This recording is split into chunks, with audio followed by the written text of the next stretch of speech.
It's midnight and you're tuning in to Nightline with me, Adrian Seet. The top stories. Contract teachers issue Education Ministry to take quick and appropriate action.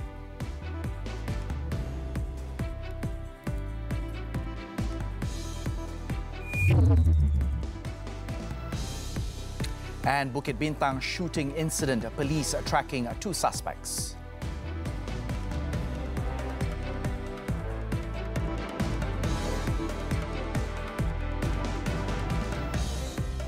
Thanks for joining us.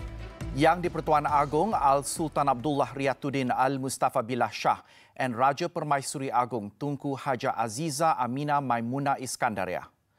Grace and Aidilfitri event at Istana Abdul Aziz Kuantan, Pahang. Several photos of the event were also uploaded on social media.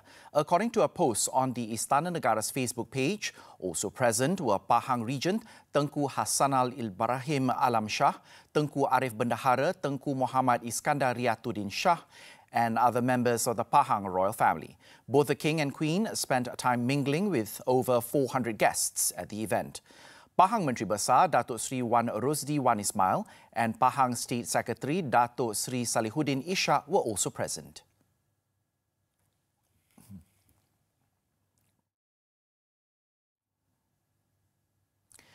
Prime Minister Datuk Sri Ismail Sabri Yaakob paid a glowing tribute to the Fire and Rescue Department of Malaysia, who are always committed in shouldering the responsibility for the safety of keluarga Malaysia. In conjunction with International Firefighters Day, he described the firefighting force as national heroes and frontliners who are always ready to answer the call of duty. In his Twitter posting on Wednesday, he thanked the country's firefighters and rescuers for their bravery with the task entrusted to them and as frontliners serving the keluarga Malaysia. International Firefighters Day is celebrated every May the 4th, and this year's theme is Firefighters, the Frontliners of Keluarga Malaysia.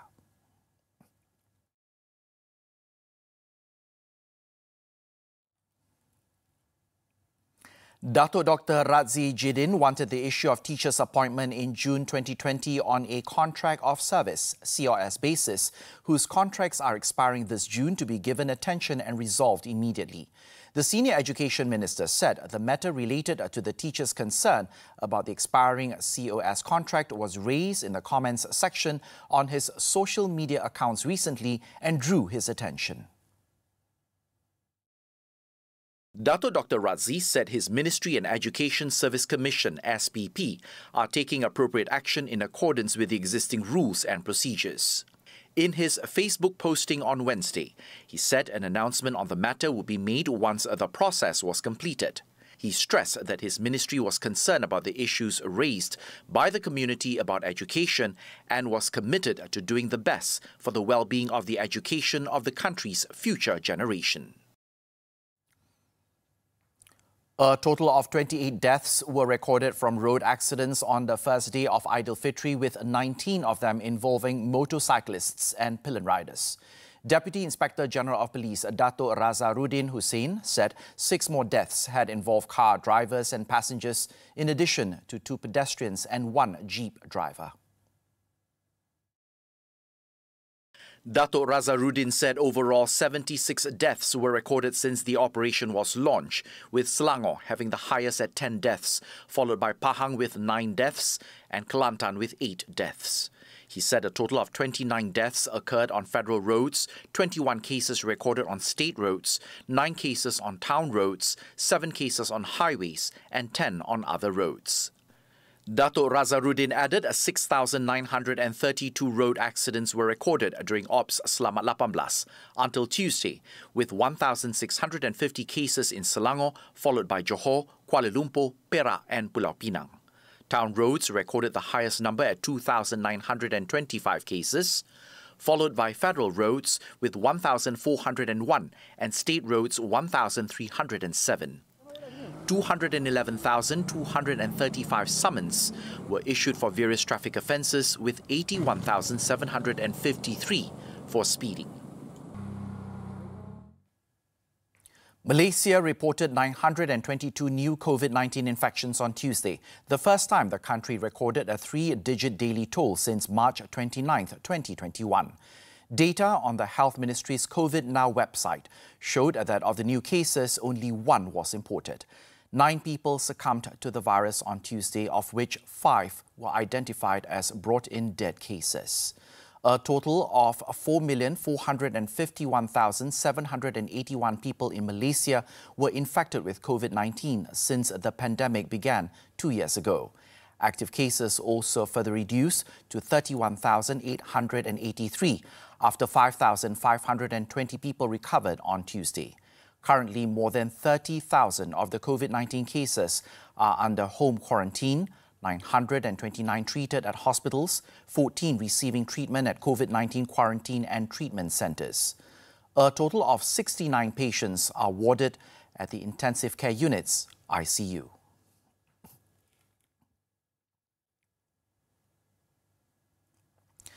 The landmark federal court decision that government decisions protected from judicial review by an ouster clause can be challenged legally will not affect Sabah and Sarawak's autonomy under the Malaysia Agreement 1963 MA63.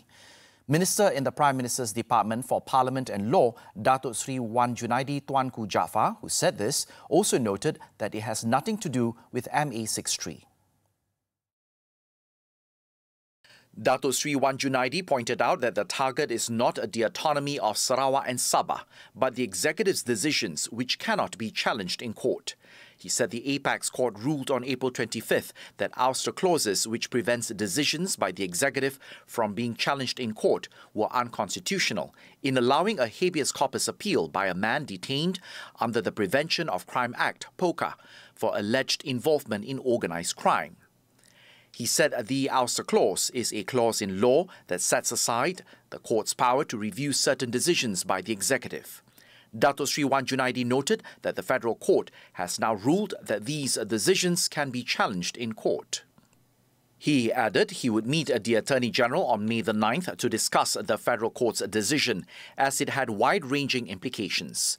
The minister also said at least 60 laws in Malaysia had ouster clauses, which could possibly be challenged in court following the ruling.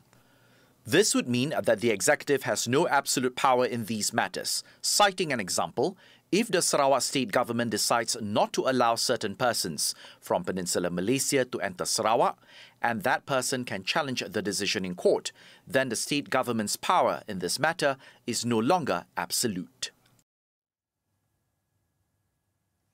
Kuala Lumpur police are tracking down 2 local men to assist investigations into a shooting incident at a hotel in Bukit Bintang on Tuesday. Dang Wangi District Police Chief ACP Nordehlan Yahya said they all had already identified the suspects, who are in their 40s and 50s. ACP Nordehlan said the police were investigating the relationship between the victim and all the suspects, as well as the motive behind the incident. In the incident, a 49-year-old local man was found dead with a gunshot wound to the forehead at a hotel room in Bukit Bintang on Tuesday, an hour after he checked in.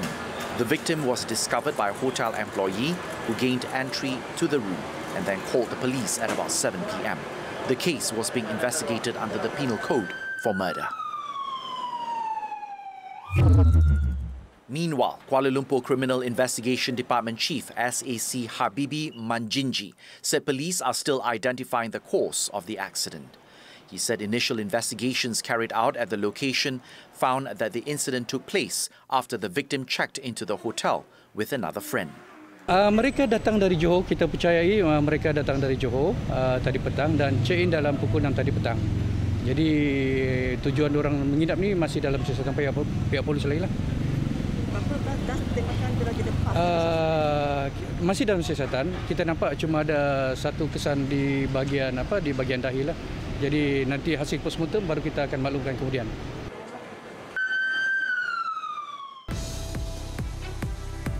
More local stories later in the Buletin. But first, after this short break, Beijing closes subway stations to keep a lid on outbreak. Stay with us.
We're back with the foreign news.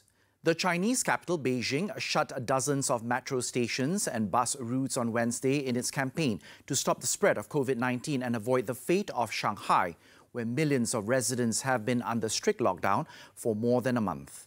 According to authorities, 60 subway stations have been shut down, which is about 15% of the network, and 158 bus routes.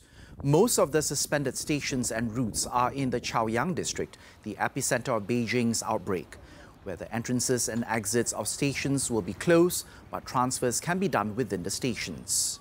However, authorities also appear to ease some rules, as eligible international arrivals to Beijing could do 10 days of centralized quarantine and a week of home isolation, down from 21 days of quarantine. The city of 22 million people reported 51 local infections on Wednesday, which is part of a downward trend as the hub loosens some restrictions. Even so, the capital would temporarily extend its tightened COVID curbs, including a ban on restaurant dine-ins and suspension of entertainment venues and gyms. Officials initially said the ramped-up curbs would apply to the traditional busy Labor Day break ending on Thursday. The European Union is proposing to ban all oil imports from Russia by the end of the year and remove the country's biggest bank, Sberbank, from the SWIFT international payments network.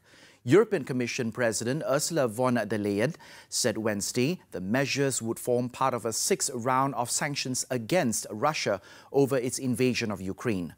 The plan will be presented in detail to the European Union ambassadors and are expected to be adopted by the end of the week. Her announcement was greeted with applause by members of parliament, reflecting the broad consensus of the measure. Meanwhile, EU diplomats said that Hungary and Slovakia, two members of the outsized dependence on Russian oil imports, would be given until December 2023 to ban the fuel. The proposal includes banning more Russian broadcasters from European airways and stopping EU companies from providing Russian clients with services. And at the same time, Sri Lanka planned to replace its current unrealistic budget and was in talks with the World Bank to extend its support by $300 million to $700 million US. The island nation hit hard by COVID-19 and shorter revenue after steep tax cuts by President Gotabaya Rajapaksa's government is critically short of foreign exchange and has sought an emergency bailout from the International Monetary Fund. Finance Minister Ali Sabri said the existing budget is unrealistic given the country's challenges, and thus they will bring in a new budget that will seek to address core issues of low public revenue. He added that he wanted to increase tax revenue as a share of gross domestic product to 14% within the next 2 years, from 8.7% currently. It was said that Sri Lanka will appoint financial and legal advisors for a proposed restructure of its sovereign debt within the next 2 weeks, adding that the government was keen to work with the IMF on structural reforms, as that is the only way to put its economy on a sustainable footing.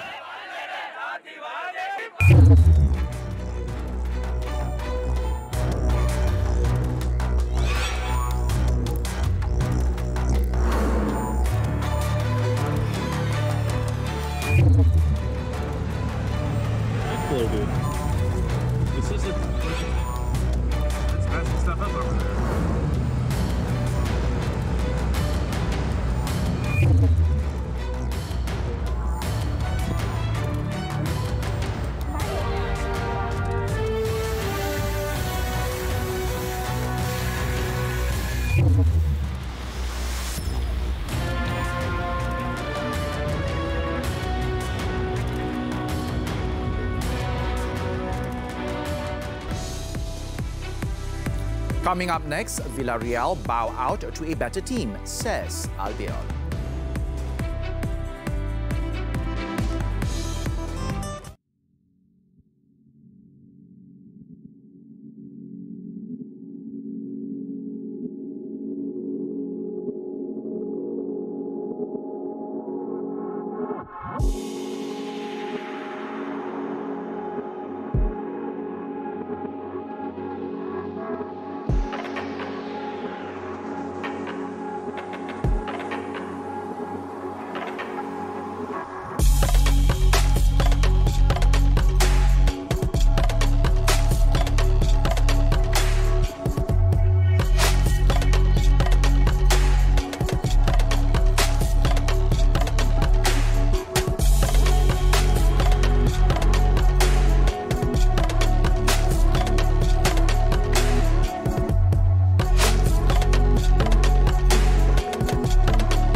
Thanks for staying with us.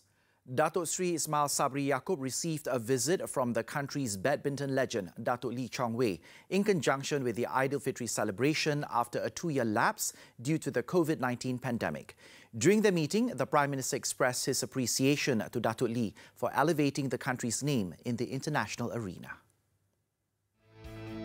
Through a posting on his Facebook, Datuk Sri Ismail Sabri said every year Datuk Lee, his wife Datin Wong Mew Chu, and the couple's sons, Kingston and Terence, would visit him in conjunction with the Aidilfitri celebration. He expressed hope that Datuk Lee will continue to help improve the country's performance in badminton. Meanwhile, through a post on his Facebook, Datuk Lee described the meeting as special. Both have known each other since 2008, when Datuk Sri Ismail Sabri was the Youth and Sports Minister. Datuk Lee said since then, every year his family will visit him during Hari Raya. This year was quite special because both haven't seen each other for 2 years.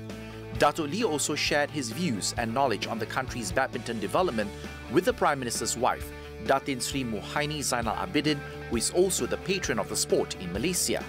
After 19 years of giving his best to make Malaysia known internationally, at an emotional media conference, Datuk Lee announced his retirement on June 13, 2019. As a singles player, Lee was ranked first worldwide for 349 weeks.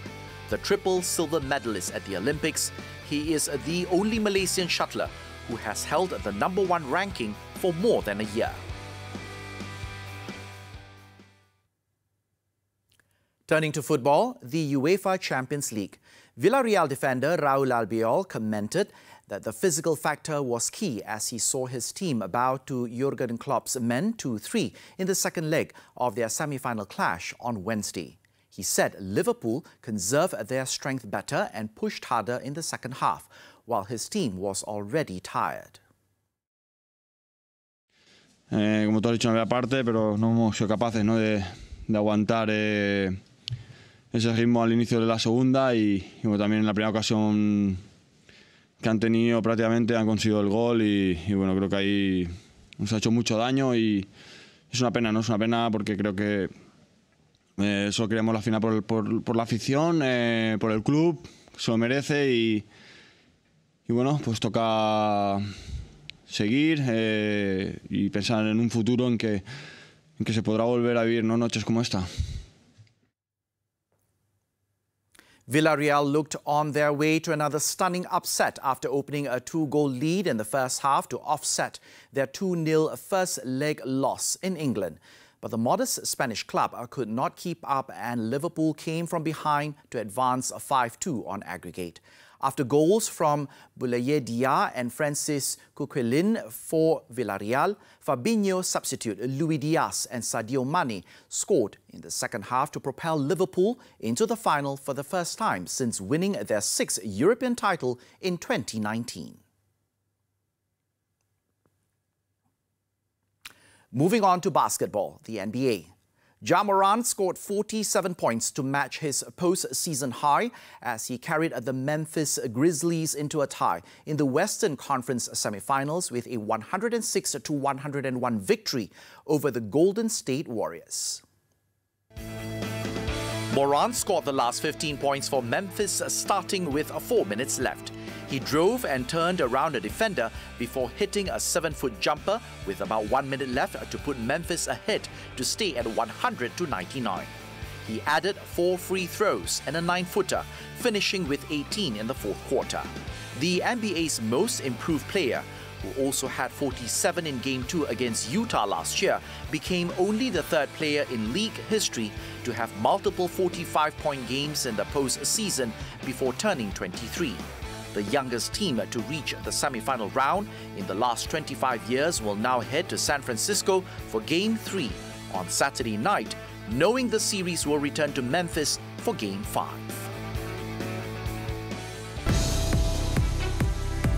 Death of medical officer, police probing cause. More from the local front when we return.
Nightline continues. Malaysia's 6 largest banking groups by assets are well positioned to face competition from innovative digital banks, following the announcement of 5 new digital entrants announced by Bank Negara Malaysia (BNM) recently.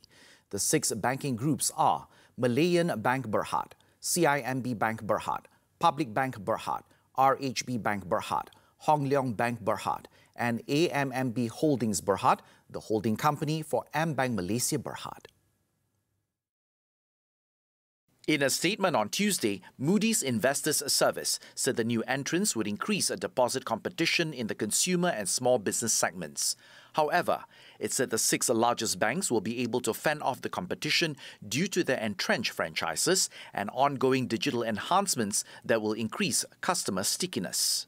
It added that the banks have been developing their own versions of super apps, which now allow customers to access the full suite of financial products and services, including digital payments for a wide variety of transactions using application programming interfaces. It said they also benefit from the government's efforts to promote payment efficiency and interoperability, which includes the implementation of Do It Now and Do It Now Quick Response QR code, the country's real-time retail payment system, and standardized QR code, respectively.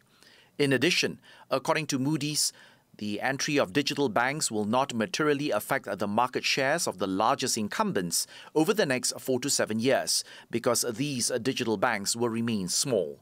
It also said new entrants may take between 12 and 24 months to set up and pass an audit conducted by BNM before starting operations. However, it stressed that small incumbents will face greater competition from both the new entrants and the larger banks, and due to their limited resources, they will remain burdened by their legacy technology infrastructure.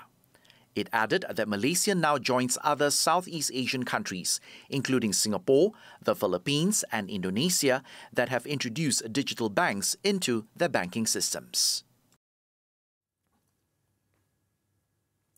Members of the public have been told to refrain from making speculations or spreading unverified information over the death of a Pulau Pinang hospital staff. State Health Department JKNPP Director Dr. Ma'aruf Sudin said he was informed that the case was being investigated by the police. He said JKNPP is seeking the cooperation of all quarters not to make any speculation and spread unverified information about the incident, and it will give full cooperation to the police in their investigations into the incident.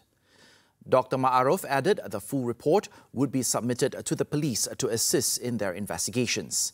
Commenting further, Dr. Ma'aruf confirmed that the deceased had reported for duty as a houseman in the state and was placed at the Pulau Pinang Hospital on April the 4th. He said the deceased died in a fall at his residence on April the 17th.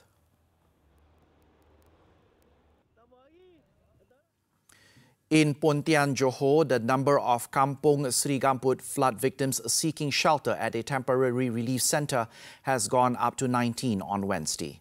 According to the Malaysian Civil Defence Force, they are from 4 families in the village and are all putting up at the relief centre in SK Melayu Raya in Pontian. It was earlier reported that 11 people from 2 families were moved to the centre after their homes were flooded. This followed 2 hours of heavy rain from about 3:30 a.m. The weather conditions in the risk areas are monitored by the relevant agencies from time to time. There were no reports of casualties.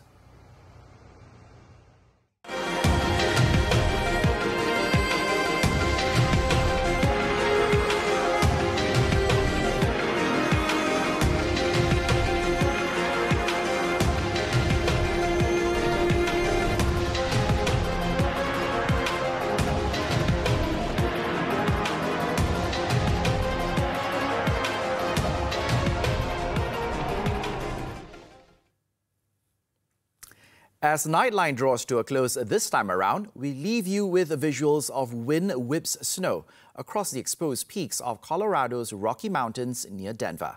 With that, I'm Adrian Seet. Thank you for watching and tuning in, and stay safe, Malaysia.